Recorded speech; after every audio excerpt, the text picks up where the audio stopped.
स्वाध्यायः परमः। Doctor Baba Saheb Ambedkar open university.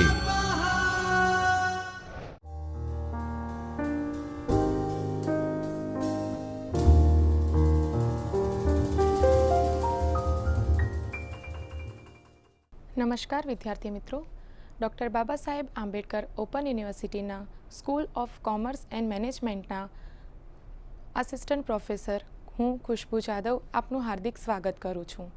વિદ્યાર્થી મિત્રો, આજે આપણે ટીવાય બીકોમના ધંધાકીય સંચાલન 3ના યુનિટ 2 માર્કેટિંગના તત્વો અને વિવિધ ખ્યાલો તેના વિશે અભ્યાસ કરીશું. વિદ્યાર્થી મિત્રો, આપણે આજે આ યુનિટમાં માર્કેટિંગ મિશ્ર શું છે એટલે કે તેનો અર્થ, માર્કેટિંગ મિશ્રના લક્ષણો તેમજ માર્કેટિંગ મિશ્રના મૂળભૂત તત્વો જેવા કે 4 P's, 7 P's અને 4 C's, તે પછી આપણે માર્કેટિંગના વિવિધ ખ્યાલો એટલે કે વિભાવનાઓ તેના વિશે ચર્ચા કરીશું. વિદ્યાર્થી મિત્રો, સૌપ્રથમ આપણે જોઈએ કે માર્કેટિંગ મિશ્ર એટલે શું. તો માર્કેટિંગ મિશ્ર એટલે એ માર્કેટિંગનું એક મૂળભૂત મોડલ છે. તે માર્કેટિંગના 4 P તરીકે ઓળખાય છે. આ 4 P એટલે કે પ્રોડક્ટ, પ્રાઇસ, પ્લેસ અને પ્રમોશન. તેટલા જ માટે તે 4 P તરીકે ઓળખવામાં આવે છે. તેમાં આપણે જોઈએ તો તેમાં માર્કેટિંગના અમુક મહત્ત્વના નિર્ણયો લેવાતા હોય છે. જેમાં આપણે જોઈએ તો આ 4 જે મુખ્ય ઘટકો છે, જેમ કે પેદાશ, કિંમત, સ્થળ અને પ્રોત્સાહન. વિદ્યાર્થી મિત્રો, જો આપણે માર્કેટિંગ મિશ્રના ઉદ્ભવ વિશે વાત કરીએ તો ક્યારથી તેની શરૂઆત થઈ, આ શબ્દ ક્યારથી વધારે પ્રચલિત બન્યો, લોકોના જાણમાં આવ્યો.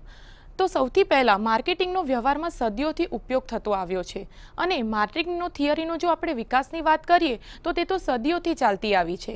પણ ખરેખર આપણે આ માર્કેટિંગ મિશ્ર 4 P વિશે જોઈએ તો તે ખ્યાલ સૌપ્રથમ 1960માં પ્રકાશિત કરવામાં આવ્યો અને તેના મૂળભૂત આ જે 4 P છે તેના ઘટકો સાથે અન્ય 3 ઘટકોનો પણ સમાવેશ કરવામાં આવે છે, જેમ કે પ્રોડક્ટ, પ્લેસ અને પ્રમોશન. આ 4 સિવાય બીજા 3 P જેમ કે પ્રોસેસ, પીપલ અને ફિઝિકલ એવિડન્સ એટલે કે પ્રક્રિયા, લોકો અને ભૌતિક અસ્તિત્વ તેનો સમાવેશ કરવામાં આવે છે.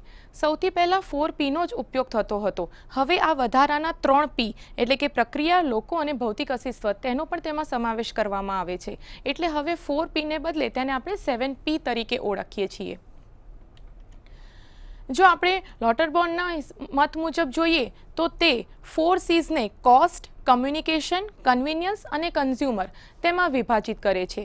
જ્યારે આપણે જો સિમ્ઝુના 4 C's પ્રમાણે જોઈએ તો તે આ 4 Cને કોસ્ટ, કમ્યુનિકેશન, કોમોડિટી અને ચેનલ આ 4 Cમાં ડિવાઈડ કરે છે. તેનું ઈસવીસન 1990માં મોડલ રજૂ થયું હતું. એટલે આપણે જો બંનેની સરખામણી કરીએ તો 4 Pનું પણ એટલું જ મહત્ત્વ છે અને 4 Cનું પણ એટલું જ મહત્ત્વ છે. માર્કેટિંગ મિશ્રનો અર્થ હવે જોઈએ. માર્કેટિંગ મિશ્ર મુખ્યત્વે પેદાશ, કિંમત, સ્થળ કે ભૌતિક વાતાવરણ એટલે કે પ્રોડક્ટ, પ્રાઇસ, પ્લેસ અને પ્રમોશન તેના ઉપયોગ કરી બજારમાં ધંધાકીય પ્રવૃત્તિ કરવા માટેનું તથા પેદાશનું વેચાણ કરવા માટેનું એક માર્ગ તથા પ્રક્રિયા છે. એટલે કોઈપણ ધંધાકીય એકમને પોતાની પેદાશ બજારમાં લઈ જવી હોય, તેને આગળ વધારવી હોય, તેના પર નફો કમાવવો હોય તો તેને આમાંથી પસાર થવું પડતું હોય છે, જેમ કે કિંમત નક્કી કરવી, વસ્તુ વેચાણ માટે પ્રોત્સાહન આપવું વગેરે. આપણે બીજી રીતે જોઈએ તો માર્કેટિંગ મિશ્રને મોટાભાગે 4 P દ્વારા જ રજૂ કરવામાં આવ્યું છે. એટલે ક્યારે પણ જો આપણે માર્કેટિંગ મિશ્રનો અર્થ સમજવો હોય તો તેને આપણે 4 Pથી સમજીશું. જો એક અસરકારક માર્કેટિંગ મિશ્ર આપણે સમજવું હોય કે એક અસરકારક માર્કેટિંગ મિશ્ર શું હોઈ શકે તો તે એ છે કે જે ગ્રાહકની જરૂરિયાત પૂરી કરે. વિદ્યાર્થી મિત્રો, આપણે જાણીએ છીએ કે કોઈ પણ વસ્તુ હોય તો જો તે ગ્રાહકની મૂળ જરૂરિયાત ન સંતોષી શકે તો ગ્રાહક તે વસ્તુ ખરીદતો નથી. એટલે જ આ માર્કેટિંગ મિશ્ર એવું છે જે ગ્રાહકની જરૂરિયાત પૂર્ણ કરે છે, સાથે સાથે માર્કેટિંગના હેતુઓ પણ સિદ્ધ કરે છે. એટલે કે માર્કેટિંગ મિશ્રના અમુક હેતુઓ રહેલા હોય છે, જેમ કે આપણે ઉદાહરણ તરીકે લઈ શકીએ કે ગ્રાહકની જરૂરિયાત પૂરી કરવી અને સાથે સાથે નફો પણ કમાવવો. તો તેના જે કંઈ હેતુઓ છે તે સિદ્ધ કરવામાં મદદરૂપ થાય છે. પછી આપણે જોઈએ તો સમતોલ અને સતત એટલે ક્યારે પણ માર્કેટિંગ મિશ્ર છે તે વસ્તુ પ્રમાણે, સમય પ્રમાણે, પરિસ્થિતિ પ્રમાણે બદલાતું પણ હોય છે, પણ તેનો જે મૂળ હેતુ છે તે હંમેશા સમતોલ અને સતત હોય છે. ધંધાકીય એકમમાં સ્પર્ધાત્મક લાભ સર્જી આપે. એટલે કે આપણે જોઈએ કે બજારમાં કોઈ બે વસ્તુઓ અલગ અલગ જગ્યાએ મળતી હોય તો અમુક વખત તેની ગુણવત્તામાં, તેની કિંમતમાં પણ ફેરફાર હોઈ શકે. તો આ જે સ્પર્ધાત્મક લાભ છે તે એટલે કે કોમ્પિટિટિવ એડવાન્ટેજ તે આપણને માર્કેટિંગ મિશ્ર દ્વારા મળી રહે છે. માર્કેટિંગના મહત્વના ઘટકો. વિદ્યાર્થી મિત્રો, જેની આપણે અત્યારે હાલ ચર્ચા કરી રહ્યા છીએ, 4 P's એટલે કે પેદાશ, કિંમત, સ્થળ અને પ્રોત્સાહન, જેને આપણે કહીએ છીએ પ્રોડક્ટ, પ્રાઇસ, પ્લેસ અને પ્રમોશન, તેને આપણે સમજીએ. તો પેદાશ એટલે કે જે પેદાશ કે સેવા જે ગ્રાહક મેળવે છે. તો આપણે પેદાશને કઈ રીતે સમજી શકીએ? એટલે કે એક પ્રોડક્ટ શું હોઈ શકે? તો પ્રોડક્ટ એટલે કે એ એવી વસ્તુ છે કે જે ગ્રાહક દ્વારા મેળવવામાં આવે છે, તેને આપણે વાપરીએ છીએ અને તેનાથી આપણને લાભ થાય છે. બીજું જોઈએ તો કિંમત એટલે કે પ્રાઇસ. તો કિંમત શું હોઈ શકે? તો જ્યારે આપણે કોઈ પણ વસ્તુ ખરીદીએ છીએ તો તેના બદલામાં આપણે સામે રકમ ચૂકવવી પડે છે. તો આ જે રકમ છે તેને આપણે કહીએ છીએ કિંમત. એટલે કે તેને પેદાશ કે સેવા માટે ગ્રાહક કેટલી રકમ ચૂકવે છે તેનાથી આપણે સમજી શકીએ. જો વસ્તુ ખૂબ જ મોંઘી હશે તો તેની તે પ્રમાણે કિંમત હશે. જો તેમાં ગુણવત્તા ઓછી હશે તો તેની કિંમત ઓછી હશે. સ્થળ કે ભૌતિક વિતરણ એટલે કે ફિઝિકલ ડિસ્ટ્રીબ્યુશન, તે કેવી રીતે કરવું? બજારમાં કોઈ પણ વસ્તુ બજાર સુધી પહોંચે તો તે કેવી રીતે થતી હોય છે?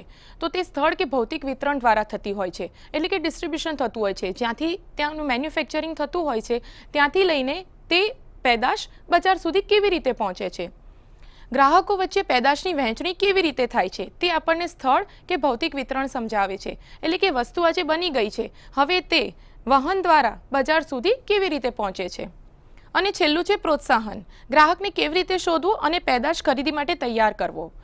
હવે કોઈ પણ ગ્રાહક હશે તે સૌથી પહેલાં પેદાશ માટે વિચારશે કે તે મારા માટે ખરેખર જરૂર છે તો તેની કેટલી જરૂરિયાત છે, તે મારી જરૂરિયાત કેટલા સમય સુધી સંતોષી શકશે. આ બધા અલગ અલગ પ્રશ્નો ગ્રાહકને ઉદ્ભવતા હોય છે. તો તેમાંથી ઘણી વખત જોવે છે કે મને તે વસ્તુ કેવી રીતે સંતોષ આપી શકે છે. તો ગ્રાહકને કેવી રીતે શોધવું તે ખૂબ જ મહત્વનું છે. આજે કોઈ પણ વસ્તુ છે તેની ગ્રાહકને કેવી રીતે, ક્યારે અને ક્યાં જરૂર પડવાની છે તે ખૂબ જ મહત્વનું છે. એટલા માટે પ્રોત્સાહન આપવું જરૂરી છે. જો પ્રોત્સાહન મળશે તો ગ્રાહક તે વસ્તુ ખરીદશે. તેથી આપણે કહી શકીએ કે માર્કેટિંગ મિશ્ર એટલે કે 4 P's એ પેદાશ, કિંમત, સ્થળ અને પ્રોત્સાહનનું સાનુકૂળ સંયોજન કરવાનું કામ છે તેનું. એટલે કે તે બધાને એક વ્યવસ્થિત રીતે સંકલિત કરે છે અને તેને યોગ્ય દિશામાં આગળ વધારે છે. આપણે આગળ જોઈએ તો આ માર્કેટિંગ મિશ્ર બીજી આપણને કઈ રીતે મહત્વનું બની રહે, બીજી કઈ રીતે આપણને કામ આવી શકે. દરેક ધંધા અને ઉદ્યોગ માટે માર્કેટિંગ મિશ્ર ભિન્ન હોય છે. એટલે કે વિદ્યાર્થી મિત્રો, આજે આપણે કોઈ એક પેદાશ ઉદાહરણ તરીકે લઈ લઈએ તો તે જે પેદાશ છે તેના માટે માર્કેટિંગ મિશ્ર અલગ અલગ હોઈ શકે. જેમ કે આપણે ચા, કોફી, કોઈ પણ વસ્તુ લઈ લઈએ તો તેનું માર્કેટિંગ મિશ્ર અલગ અલગ બની શકે. એટલે કે તે પ્રોડક્ટ, પ્રાઇસ, પ્લેસ અને પ્રમોશન એટલે કે ત્યાં કેવી રીતે તે બનશે, બજાર સુધી કેવી રીતે પહોંચશે, ગ્રાહક સુધી તે કેવી રીતે પહોંચશે, તેની કિંમત શું હશે વગેરે. માર્કેટિંગ મિશ્રના ઘટકોને મુખ્ય 4 ભાગમાં વર્ગીકૃત કરી શકાય, જે આપણે અત્યારે હાલ તેની ચર્ચા કરી જ રહ્યા છીએ. પ્રોડક્ટ, પ્રાઇસ, પ્લેસ અને પ્રમોશન. તો તે જે છે તેને આપણે 4 P મિશ્રણ તરીકે ઓળખીએ છીએ. એટલે ક્યારે પણ માર્કેટિંગ મિશ્ર વિશે વાત કરવામાં આવે તો તે પ્રોડક્ટ, પ્રાઇસ, પ્લેસ અને પ્રમોશનની જ વાત કરવામાં આવતી હોય છે. હવે આપણે આ ચારેય વિશે એક એક લાઇનમાં સમજૂતી મેળવીશું. જેમ કે પેદાશ. તો પેદાશ શું છે? તો તે સંબંધિત નિર્ણયોમાં પેદાશ ડિઝાઇનિંગ અને લેવલિંગ તથા અન્ય પેદાશલક્ષી બાબતોનો તેમાં સમાવેશ થતો હોય છે. એટલે કે તે વસ્તુ કેવી રીતે બનશે, તેમાં કઈ ગુણવત્તા હોઈ શકે, તે ક્યાં બનાવવામાં આવી જોઈએ વગેરે બાબતો.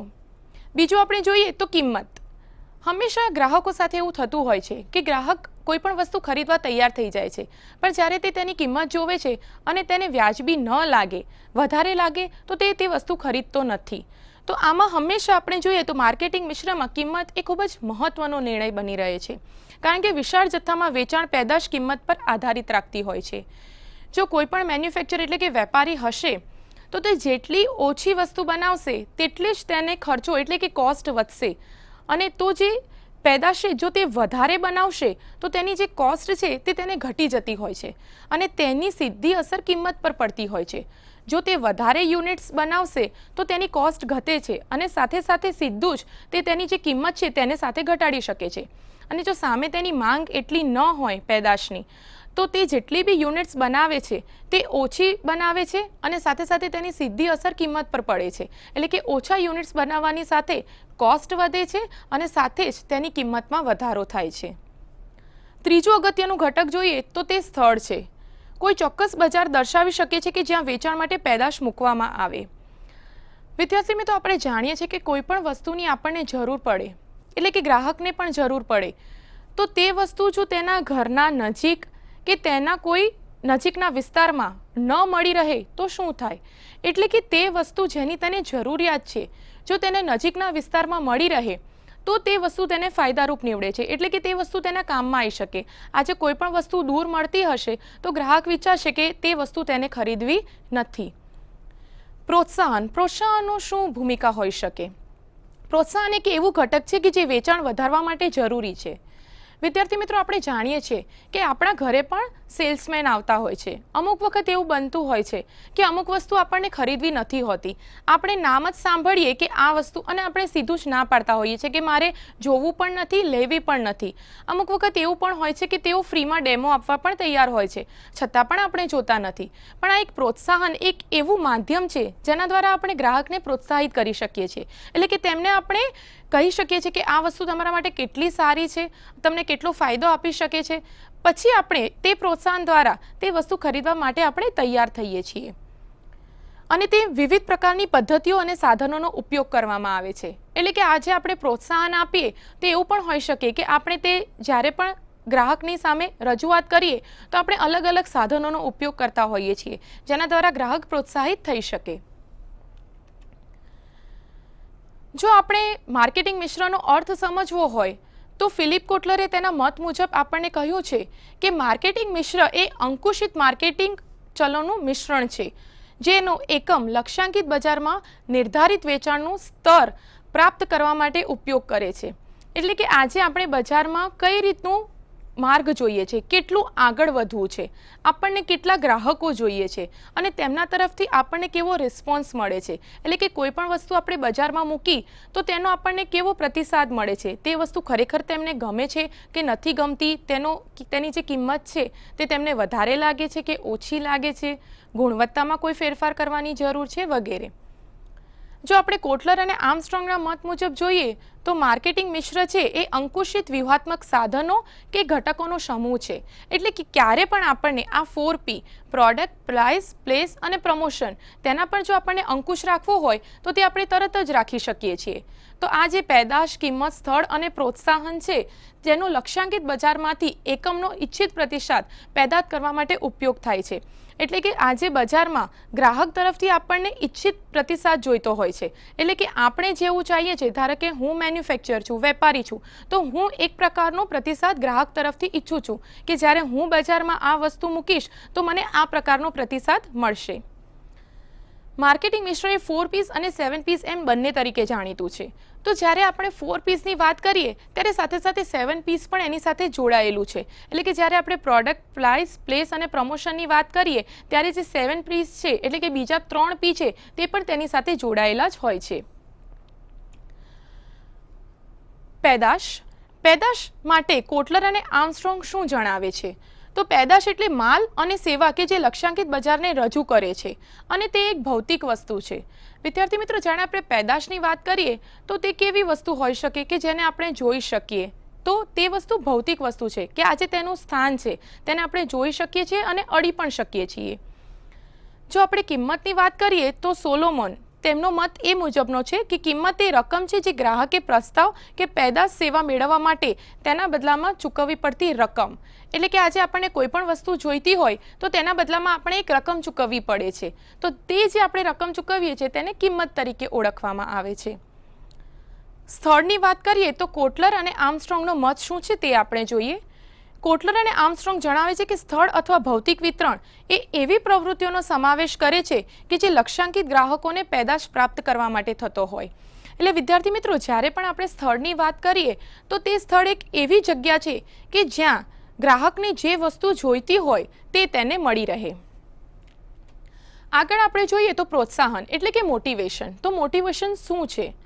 તો સોલોમનના મત મુજબ આપણે જોઈએ પ્રોત્સાહનમાં એ તમામ પ્રવૃત્તિઓનો સમાવેશ થાય છે કે જે માર્કેટર ગ્રાહકને તેમની પેદાશથી માહિતગાર કરવા માટે થાય છે.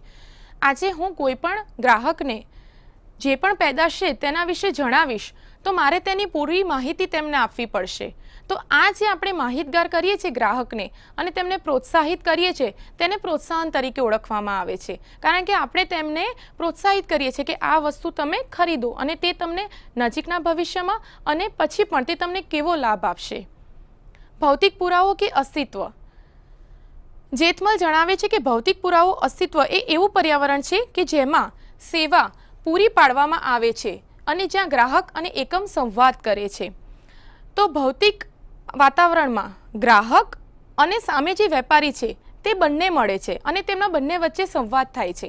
આજે ગ્રાહક પણ જાણે છે કે મને કેવી વસ્તુની જરૂર છે અને મને તે મળી રહે છે કે નથી મળી રહેતી, અને સામે વેપારી પણ જોવે છે કે તેમણે જે પેદાશ બનાવી છે તેમાં ક્યાં કચાશ રહી ગઈ છે, તેમાં કઈ ગુણવત્તા ઉમેરવાની જરૂર હતી, તેમણે જે કિંમત નક્કી કરી છે તે બરાબર છે કે નહીં. આગળ આપણે જોઈએ તો લોકો એટલે કે 7 પીસમાં આ બીજા 3 પીનો સમાવેશ થાય છે. લોકો એટલે કે પીપલ. ગીતમલ જણાવે છે કે લોકો એટલે તમામ માનવીય અભિનેતાઓ કે જે સેવા પૂરી પાડવા માટે ભાગ ભજવતા હોય છે. આજે જે પીપલ એટલે કે લોકો છે તેમનો પણ તેમાં સમાવેશ થાય છે. આજે તમે, હું, આપણે બધા તેમાં જ સમાવેશ આપણો થતો હોય છે પીપલમાં, એટલે કે આપણે પણ એક ભાગ ભજવતા હોઈએ છીએ વસ્તુ ખરીદવા માટે અને તેનો વપરાશ કરવા માટે. આગળ આપણે જોઈએ તો પ્રક્રિયા. પ્રક્રિયા એટલે કે પ્રોસેસ. જીતમલ જણાવે છે કે પ્રક્રિયા એટલે તમામ ખરેખર ક્રિયાઓનો માળખું કે પ્રવૃત્તિઓનો પ્રવાહ કે જેના દ્વારા સેવાઓ પૂરી પાડવામાં આવતી હોય છે. તો આ જે પ્રોસેસ છે એટલે કે આપણે ક્યારે પણ જોઈએ તો જે વસ્તુ એટલે કે પેદાશ બને તો સૌથી પહેલાં તે રો મટીરિયલના રૂપમાં હોય છે, એટલે કે રો મટીરિયલમાંથી ઇનપુટ પછી પ્રોસેસ થતી હોય છે. પ્રક્રિયા થયા બાદ આઉટપુટ એટલે કે તેને મૂળ તેનું રૂપ અપાય છે કે જે આપણે તેનો ડાયરેક્ટલી યુઝ કરી શકીએ. આગળ આપણે જોઈએ તો માર્કેટિંગ મિશ્રણના લક્ષણો. વિદ્યાર્થી મિત્રો, અત્યાર સુધી આપણે 4 પીસ અને સાથે સાથે 7 પીસ એટલે કે બીજા કયા 3 પી છે જેનો 7 પીસમાં સમાવેશ થાય છે તેના વિશે આપણે ચર્ચા કરી. હવે આપણે જોઈએ કે માર્કેટિંગ મિશ્રણના લક્ષણો કયા હોઈ શકે. તો માર્કેટિંગ મિશ્રણના સૌપ્રથમ લક્ષણમાં માર્કેટિંગ મિશ્ર એ માર્કેટિંગ પ્રક્રિયાનો નિચોડ છે.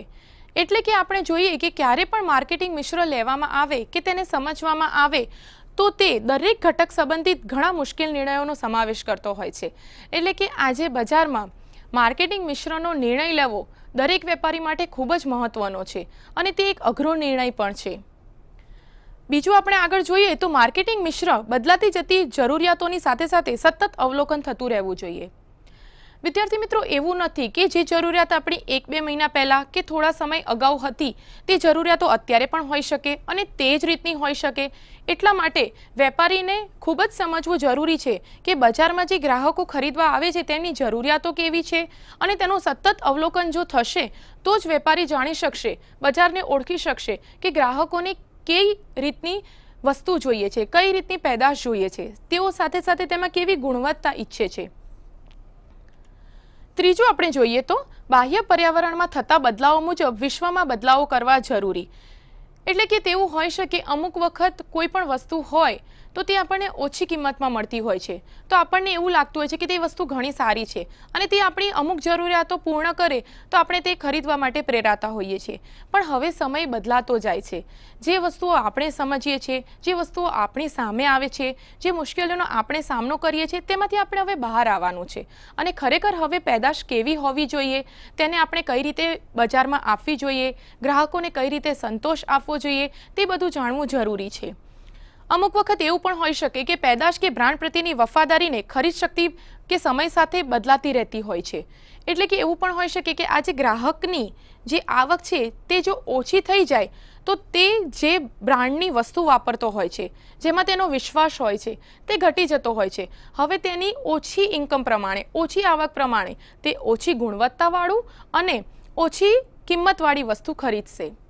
આગળ આપણે જોઈએ તો એકમમાં આંતરિક ફેરફારને લીધે માર્કેટિંગમાં ફેરફાર કરવા જરૂરી.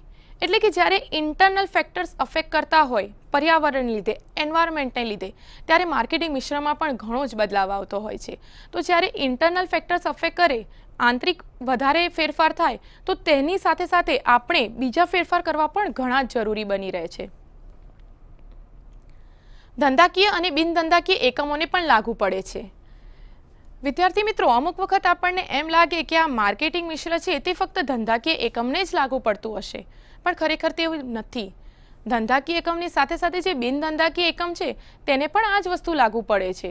જો તેઓ કોઈ પણ સેવાઓ પૂરી પાડતા હોય કે પેદાશનું વેચાણ કરતા હોય તો તેમને પણ કિંમત છે, સ્થળ છે, તે બધા જ પરિબળોનો અસર થતી હોય છે. એકમના હેતુઓ સિદ્ધ કરવામાં મદદરૂપ. વિદ્યાર્થી મિત્રો, આ જે માર્કેટિંગ મિશ્રણ છે એટલે કે માર્કેટિંગ મિક્સ, તે આપણને એક બજારમાં જે પણ વેપારીએ એકમો નક્કી કરેલા હોય છે કે મારા આ ધ્યેય છે અને મારે આ સિદ્ધ કરવા છે, તો આ જે માર્કેટિંગ મિશ્ર છે તે તેને તેના સુધી લઈ જાય છે, એટલે કે તે મદદરૂપ થાય છે એકમો સિદ્ધ કરવા માટે. આગળ આપણે જોઈએ તો ગ્રાહકલક્ષી એકાગ્રતા, એટલે કે ગ્રાહક વિશેની સંપૂર્ણ સમય એ ચારેય ઘટકમાં સામાન્ય બાબત છે. અને માર્કેટિંગ મિશ્રણ સ્થાન ગ્રાહક અને માર્કેટિંગ વિશ્વમાં સૌથી મહત્તમ તે આપણે જોઈએ તો તે સંતોષ છે. એટલે કે જ્યારે પણ આપણે માર્કેટિંગ મિશ્રની વાત કરીએ તો તેમાં જો ગ્રાહકની મૂળ જરૂરિયાત જ સંતોષવામાં ન આવે તો આ માર્કેટિંગ મિશ્રનો કોઈ પણ અર્થ રહેતો નથી. આગળ આપણે જોઈએ તો માર્કેટિંગ મિશ્રણના ઘટકો. વિદ્યાર્થી મિત્રો, આપણે 4 P's વિશે વાત કરી, 7 P's વિશે વાત કરી અને 4 C's એટલે કે જેમાં આપણે કોસ્ટ, કન્ઝ્યુમર, કન્વિનિયન્સ વિશે વાત કરી તેની આપણે આગળ ચર્ચા કરીએ. ઘણી વખત એવું થતું હોય છે કે ધંધાકીય એકમ જો તેના લક્ષ્યાંકિત બજારને પૂરી રીતે ન ઓળખી શકે અથવા તો ન જાણી શકે તો શું થતું હોય છે, તેનું પરિણામ શું આવતું હોય છે? તો તેવું બની શકે કે તે ધંધાકીય એકમ નિષ્ફળ જતો હોય છે. એટલે કે તેમને જે ગ્રાહકની જરૂરિયાતો સંતોષવી હોય છે ત્યાં સુધી તેઓ પહોંચી શકતા નથી અને તેમને નુકસાન નીવડે છે. માર્કેટિંગ મિશ્રની જો આપણે એક બીજી વ્યાખ્યા જોવી હોય તો માર્કેટિંગ મિશ્ર એ યોગ્ય પેદાશને અથવા તેના સંયોજનને યોગ્ય સ્થળે, યોગ્ય સમયે અને યોગ્ય કિંમતે રજૂ કરવાની પ્રક્રિયા છે. વિદ્યાર્થી મિત્રો, જો કોઈ પણ વસ્તુ આપણને યોગ્ય સ્થળે ન મળી રહે, યોગ્ય કિંમતે ન મળી રહે તો શું થાય? તો તેનો કોઈ અર્થ રહેતો નથી. એટલા માટે જ માર્કેટિંગ મિશ્ર એ છે કે જે યોગ્ય સ્થળે, યોગ્ય સમયે અને યોગ્ય કિંમતે આપણને મળી રહે. હવે આપણે પેદાશ વિશે વાત કરીએ તો પેદાશ શું છે? તો તે માર્કેટિંગ મિશ્રણનું સૌ પ્રથમ ઘટક છે. વિદ્યાર્થી મિત્રો, આપણે જાણીએ છીએ કે અમુક વખત પેદાશમાં એવું હોય છે કે અમુક વસ્તુ દ્રશ્ય હોય છે અને અમુક વસ્તુ અદ્રશ્ય હોય છે. તો આ અદ્રશ્ય વસ્તુમાં આપણે શું સમાવી શકીએ? તો આ અદ્રશ્ય વસ્તુ એવી છે કે જે સેવાઓ તે આપણે જોઈ શકીએ છીએ પણ તેને આપણે અડી શકતા નથી. જ્યારે કે આપણે પેદાશની વાત કરીએ તો તેને આપણે અડી શકીએ છીએ, જોઈ શકીએ છીએ. દરેક પેદાશને તેનો ચોક્કસ જીવનકાળ કે જીવનચક્ર હોય છે, જેમાં પેદાશ પ્રવેશ, પેદાશ વિકાસ, પેદાશ પરિપક્વતા અને પેદાશ પડતી એમ 4 તબક્કા હોય છે. વિદ્યાર્થી મિત્રો, આપણા માટે આ સમજવું અને યાદ રાખવું ખૂબ જ અગત્યનું છે કે જો કોઈ પણ પેદાશ હશે તો તે ક્યારેક ને ક્યારેક જૂની થશે, ક્યારેક ને ક્યારેક તેનો અંત આવશે, ક્યારેક ને ક્યારેક એક એવો સમય આવશે કે હવે તે આપણા માટે વાપરવા લાયક યોગ્ય નહીં રહે. તો તેના આ 4 તબક્કા છે કે સૌથી પહેલાં તેનો પ્રવેશ થાય છે, પછી વિકાસ એટલે કે ડેવલપમેન્ટ થાય છે, પેદાશ પરિપક્વતા એટલે કે હવે તે એવા સમય છે કે હવે તેને આપણે પૂરી રીતે વ્યવસ્થિત રીતે તેનો ઉપયોગ કરી શકીએ, અને છેલ્લે છે પેદાશ પડતી એટલે કે હવે તે વસ્તુનો એવો સમય આવ્યો છે કે હવે તેનો આપણને વધારે વપરાશ આપણે કરી શકીએ તેમ નથી. તેથી એકમ દ્વારા તેની પેદાશ વેચાણ પડતી કે અંતિમ તબક્કામાં પહોંચે તે પહેલાં તેની પેદાશનું નવીનીકરણ કે વિસ્તરણ કરવું જોઈએ. વિદ્યાર્થી મિત્રો, એવું છે કે કોઈ પણ વસ્તુ જો આપણે વર્ષોથી વાપરતા હોઈએ તો માર્કેટિંગમાં એટલે કે બજારમાં વેપારીઓ એવું કરતા હોય છે કે જે પણ ગ્રાહકો છે તે સતત રીતે તે વસ્તુ ખરીદવા માટે આકર્ષિત થતા રહે. તો હવે પ્રશ્ન તે ઉદ્ભવે છે કે આ વસ્તુ ક્યારે બને? તેઓ સતત તે વસ્તુ ખરીદવા માટે ક્યારે આકર્ષતા રહે? તો તે વસ્તુમાં જ્યાં સુધી વિસ્તરણ કે નવીનીકરણ ન થાય, એટલે કે કોઈ પણ કંપની હશે કે એકમ હશે તે જે વસ્તુમાં કામ કરતી હશે, જે બનાવતી હશે, જો તે જ વસ્તુમાં તે આગળ વધતી રહેશે તો, અને તે વસ્તુમાં કંઈ વિસ્તરણ નહીં કરે કે કંઈક નવું નહીં કરે તો તે વસ્તુની સામે જો આપણને કોઈ સ્પર્ધાત્મક લાભ મળતો હોય, એટલે કે બીજું એકમ જો આપણને સારી ગુણવત્તાવાળું અને ઓછી કિંમતવાળું આપણને આપતી હશે તો ચોક્કસથી કોઈ પણ ગ્રાહક હશે તે વસ્તુ ખરીદવા માટે પ્રેરાશે. તો વિદ્યાર્થી મિત્રો, અમુક પ્રશ્ન અહીંયા ઉદ્ભવે છે કે જ્યારે પણ આપણે પેદાશની વાત કરીએ તો તો તેના માટે આપણે અમુક પ્રશ્નો ઉદ્ભવે તેના જવાબ જાણવા જરૂરી હોય છે, જેનાથી આપણને આગળ કઈ રીતે એકમમાં ધંધામાં આગળ વધવું તે ખબર પડે.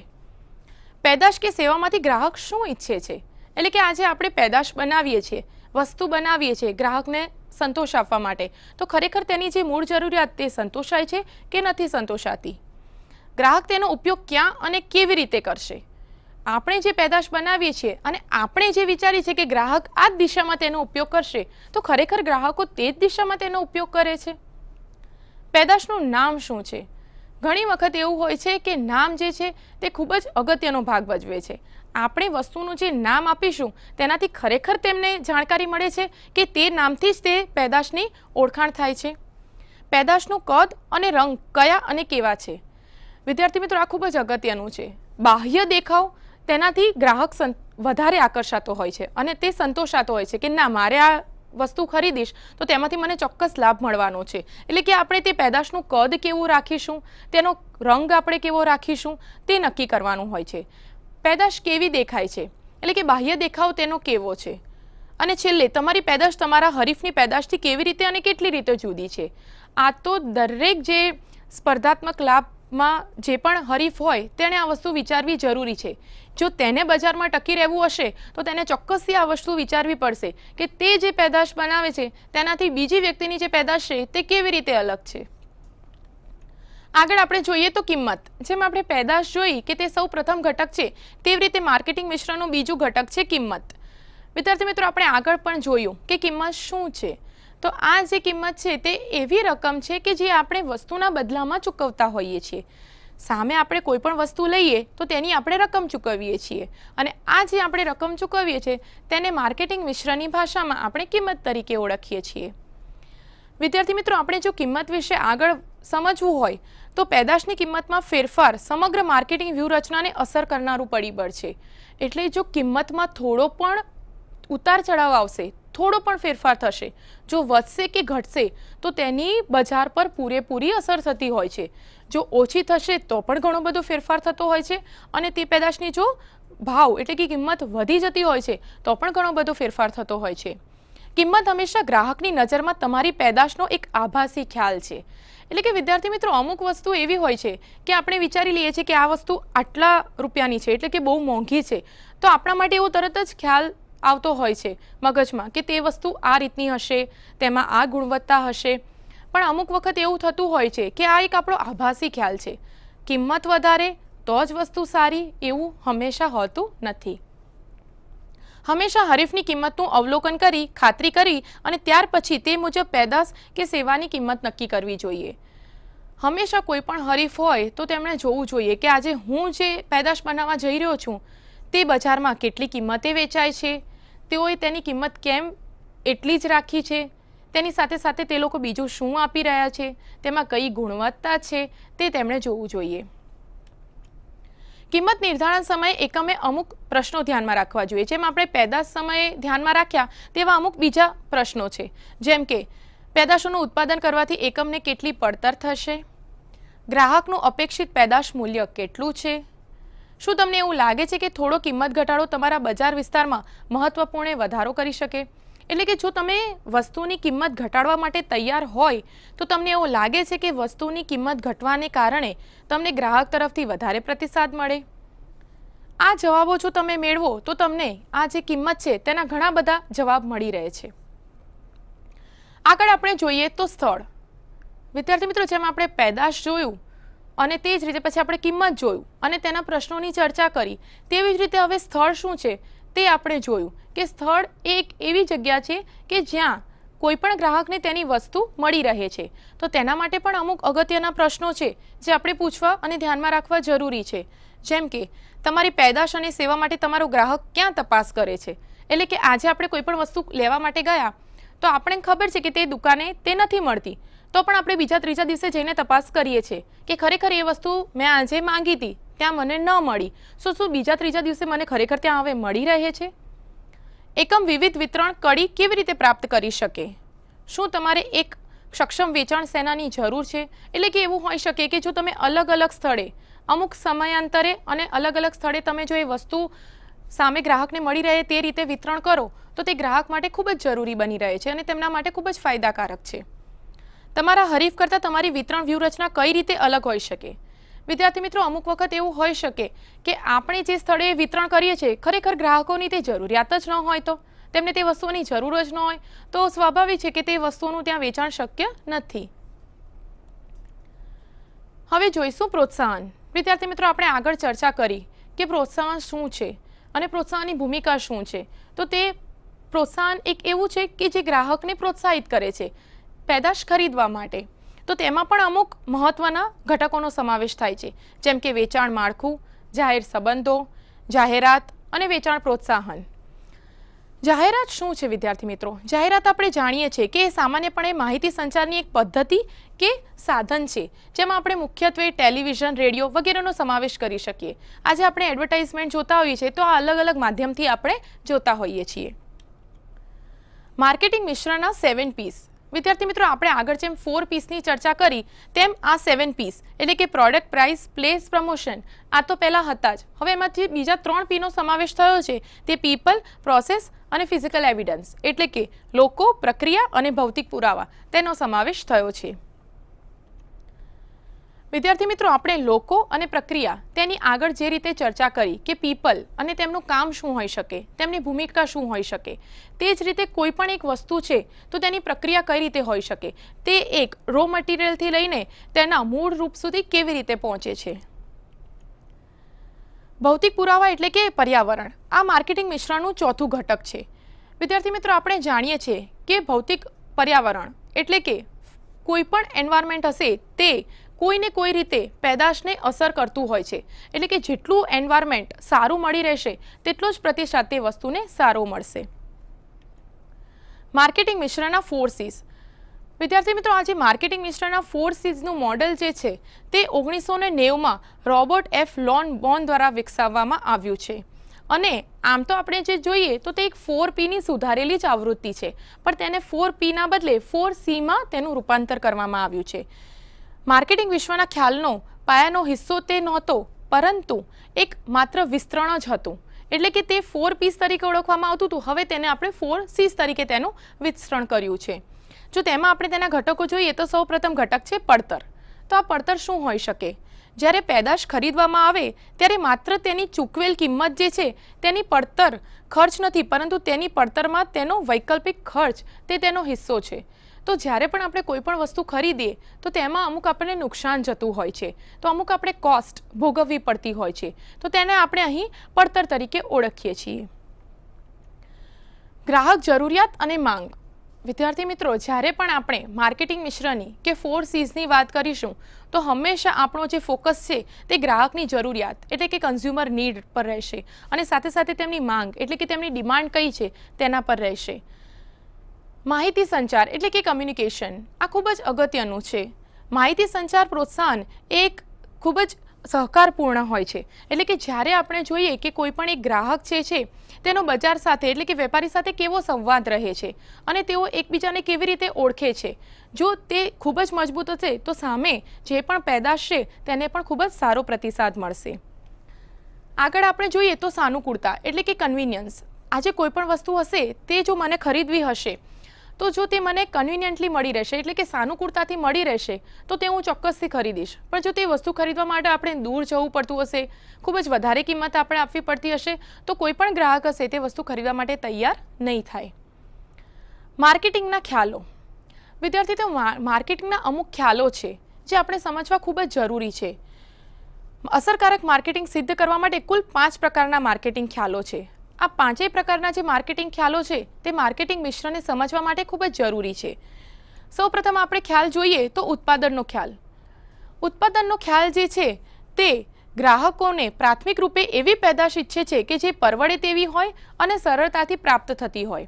તો આ જે ખ્યાલ છે તે એવું ઈચ્છે છે, તેનો મત એવો છે કે કોઈ પણ વસ્તુ જો તમે ગ્રાહકને આપો તો તેમને પરવડવી જોઈએ, એટલે કે તેની જે કિંમત છે તે વ્યાજબી હોવી જોઈએ, સાથે સાથે તે સરળતાથી પ્રાપ્ત થતી હોવી જોઈએ. આ એક એવી વિચારધારા પર આધારિત છે કે કંપની જેમ તેની પડતર ઘટાડી શકે તેમ તેનો પુરવઠો પણ વધારી શકે છે.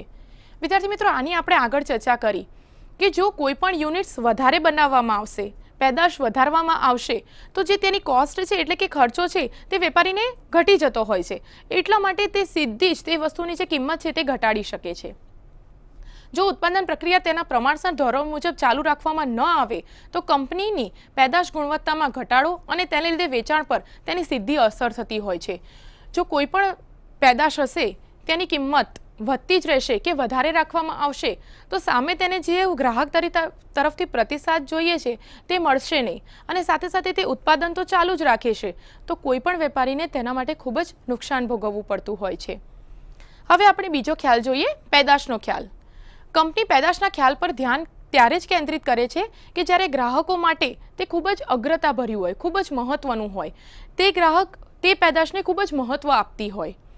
ગ્રાહક હંમેશા અદ્યતન પેદાશ વિકલ્પો અને હાલ બજારમાં સર્વોત્તમ પેદાશ કઈ છે તે સતત શોધ્યા કરતું હોય છે. ભલે કોઈ પણ ગ્રાહકની મૂળ જરૂરિયાત તે પેદાશમાં રહેલી હોય તે છતાં પણ બજારમાં ગયા પછી તે ચોક્કસથી આ પ્રશ્ન પૂછતો હોય છે કે આનાથી પણ વધારે સારું કંઈ છે. ગ્રાહકને આપણે વધુ પેદાશ વિકલ્પો અને લાભો આપીશું તો તે કંપની પ્રત્યે વધારે વફાદાર બની રહેશે. વિદ્યાર્થીઓ, આનો અનુભવ આપણે પણ કર્યો હશે કે જ્યારે આપણે બજારમાં જઈએ છીએ અને આપણે વેપારીને પૂછીએ છીએ કે આ વસ્તુ હું ખરીદું છું પણ મને આના બદલામાં હું આટલી જ કિંમત ચૂકવવા તૈયાર છું પણ મને બીજી કોઈ વસ્તુ આના બદલામાં મળી રહેશે કે જેમાં આ જ ગુણવત્તા હોય તો ચોક્કસથી જો તે ગ્રાહકની મૂળ જરૂરિયાત સંતોષતું હશે તો ગ્રાહકને ખૂબ જ લાભ મળતો હોય છે. જો કંપની આ વિચારધારામાં માને છે તેમની પેદાશ ગુણવત્તા ઉત્તરોત્તર વધારવા માટે તે સતત પ્રયત્નશીલ રહે છે. એટલે કે તેવું હોઈ શકે કે જ્યારે પણ કોઈ પણ બજારમાં ગ્રાહક ખરીદવા માટે જાય તો તે ગ્રાહકને જો પેદાશ ગુણવત્તા મળી રહેતી હોય તો તે ખૂબ જ ખુશ થાય છે અને નજીકના ભવિષ્યમાં પણ તે ફરીથી તે પેદાશ ખરીદવા માટે આકર્ષાય છે. ત્રીજો છે વેચાણનો ખ્યાલ. ક્યારે પણ કોઈ પણ પેદાશ જો વેચવી હોય તો તેના માટે અમુક પગલાં ભરવા જરૂરી છે કે તે ક્યાં વેચવું, કઈ રીતે વેચવું, કયા સમયમાં વેચવું, કારણ કે દરેક પેદાશનો એક સમય હોય છે તો તે પ્રમાણે જો તેને વેચવામાં આવે અને તે રીત અનુસરવામાં આવે તો વેપારીને ચોક્કસથી લાભ થતો હોય છે. તેમાં આપણે જોઈ શકીએ તો આ જે ખ્યાલ છે તે 1930ના વર્ષની શરૂઆતમાં ખૂબ જ પ્રચલિત બન્યો હતો અને તે એક એવો તબક્કો એટલે કે એવો સમયગાળો હતો કે જ્યારે મોટા જથ્થામાં ઉત્પાદન અસામાન્ય બાબત બની રહેતી હતી. એ વખત એવું હતું કે આપણી જે જરૂરિયાતો હોય કે બધાની જરૂરિયાતો છે તે સંતોષાતી નહોતી પણ અત્યારે વિદ્યાર્થી મિત્રો એવો સમય આવી ગયો છે કે જે પણ જરૂરિયાતો છે તે આપણી સંતોષાય છે. તેનું કારણ શું છે કે હવે મોટા જથ્થામાં ઉત્પાદન કરવું જે છે તે શક્ય બની ગયું છે. હવે આપણે માર્કેટિંગનો ખ્યાલ, ચોથો ખ્યાલ જોઈએ. જે કંપની માર્કેટિંગના ખ્યાલ કે વિભાવનાને અનુસરે છે તો તેના વ્યવસ્થા તંત્રની દરેક પ્રવૃત્તિના તે કેન્દ્ર સ્થાને હંમેશા ગ્રાહકો જ હોય છે. વિદ્યાર્થી મિત્રો, આપણે જેમ આગળ ચર્ચા કરી કે જો કોઈ પણ ગ્રાહકને હંમેશા કેન્દ્રમાં રાખવામાં આવશે તો તે બજાર માટે ખૂબ જ મહત્વનું છે કારણ કે બજારને જ તેનો સીધો લાભ થતો હોય છે એટલે કે વેપારીને. એકમની તમામ પ્રવૃત્તિઓ ગ્રાહકલક્ષી જ હોય છે. જ્યારે કોઈ પણ ધંધાકીય એકમ બજારમાં કંઈ પણ વસ્તુ વિચારતી હોય છે તો તેના ધ્યાનમાં હંમેશા ગ્રાહક જ હોય છે.